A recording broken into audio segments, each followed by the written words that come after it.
Assalamualaikum warahmatullahi wabarakatuh.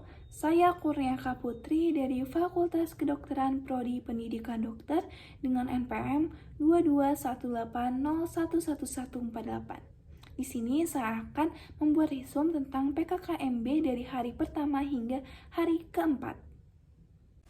Untuk resume hari pertama, yaitu materi pertama adalah peran Kepolisian Republik Indonesia dalam mengatasi kejahatan digital yang disampaikan oleh Bapak Yusriyandi. UU ITE adalah satu atau kumpulan data elektronik yang telah diolah menjadi sesuatu yang memiliki arti atau dapat dipahami oleh orang yang mampu memahaminya. UU ITE juga memuat beberapa pasal mengenai perbuatan yang dilarang. Selain itu juga UU ITE mempunyai ketentuan pidana. Nah, contoh-contoh tindakan dari pelanggaran hukum di dunia maya yang pertama ada penipuan online, pencemaran nama baik, yang ketiga ada penipuan kartu kredit, yang keempat illegal access, perjudian online, dan pelanggaran kesusilaan.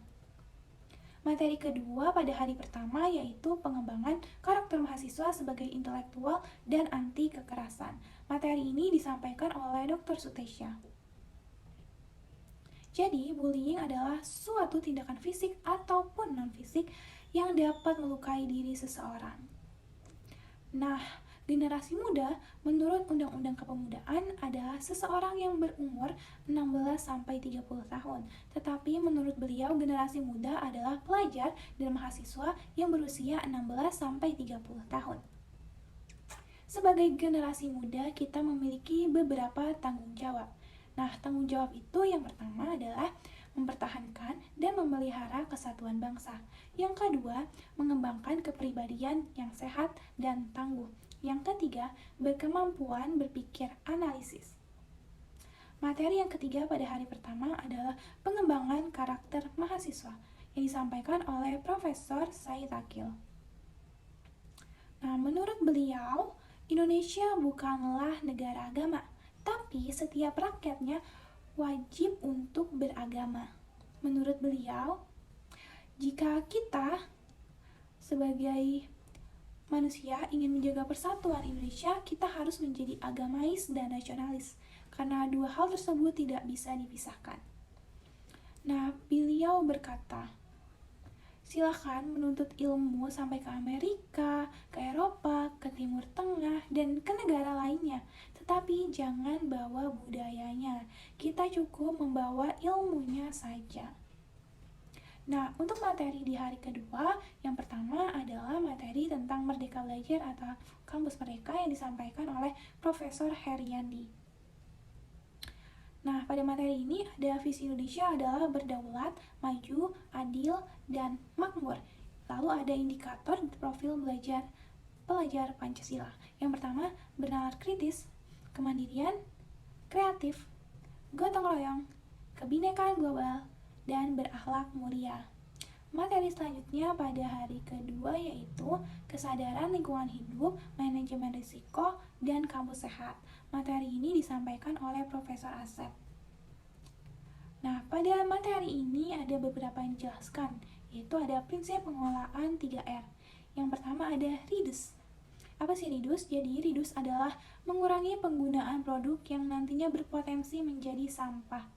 Yang kedua ada reuse. Jadi reuse adalah menggunakan kembali produk yang sudah terpakai. Yang ketiga ada recycle, yang berarti mendaur ulang. Pemanfaatan sampah yang tidak terpakai hingga memiliki nilai tanpa mencemari lingkungan mampu mengurangi penyebaran sampah plastik secara drastis. Lalu materi selanjutnya adalah tentang etika dan norma kehidupan kampus. Materi ini disampaikan oleh Profesor Yulianto. Pada materi ini ada beberapa poin. Yang pertama, menjadi mahasiswa ideal berarti mampu berpikir positif terhadap sesuatu yang dilakukan. Harus mampu menyeimbangkan sisi akademik, organisasi, dan tugas. Sebagai seorang mahasiswa, kita harus mematuhi peraturan yang ada. Dan janganlah kita terpengaruh oleh ajakan teman kita. Kita harus mengembangkan sesuai dengan minat dan bakat diri kita.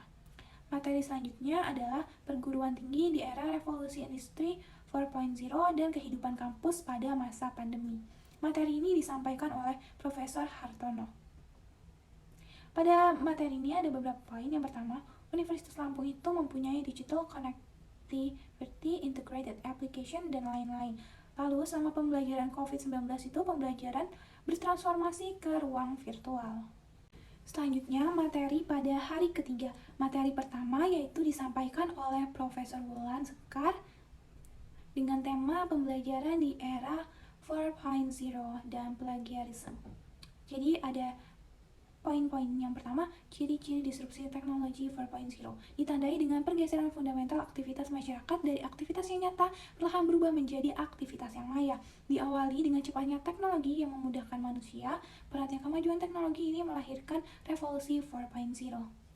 Tantangan SDM di era 4.0 pada 2017 yaitu adanya pengangguran. Lalu poin selanjutnya, plagiarism adalah perbuatan secara sengaja ataupun tidak sengaja untuk memperoleh suatu jurnal ilmiah tanpa mengutip dan menyertakan sumber yang valid.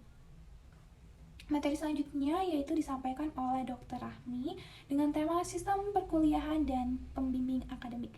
Jadi, di materi ini, setiap mahasiswa akan dibentuk kelompok dan memiliki satu pembimbing akademik yang bertugas untuk membantu bagaimana memilih blok atau mata kuliah, lalu mempertimbangkan blok yang akan diambil dan membantu mengatasi masalah studi yang menghambat. Materi selanjutnya disampaikan oleh Dr. John dengan tema fasilitas kemahasiswaan yang ada di Fakultas Kedokteran Universitas Lampung. Beliau membahas tentang berbagai fasilitas yang ada di Fakultas Kedokteran Unila serta rumah sakit pendidikan yang bekerja sama dengan Fakultas Kedokteran Unila. Pada hari keempat, materinya itu ada tentang keberhasilan dalam belajar dan etika sebagai mahasiswa. Ada beberapa faktor yang mengaruhi keberhasilan belajar. Yang pertama, adanya motivasi.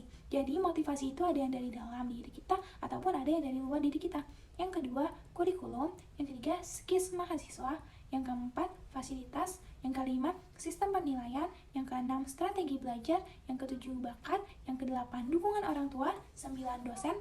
Dan yang terakhir, lingkungan. Ada beberapa etika sebagai mahasiswa. Yang pertama, etika akademik, etika di lingkungan kampus, etika di masyarakat, etika berkomunikasi, dan etika dengan pasien sejawat. Sekian resume PKKMB dari saya. Terima kasih. Wassalamualaikum warahmatullahi wabarakatuh.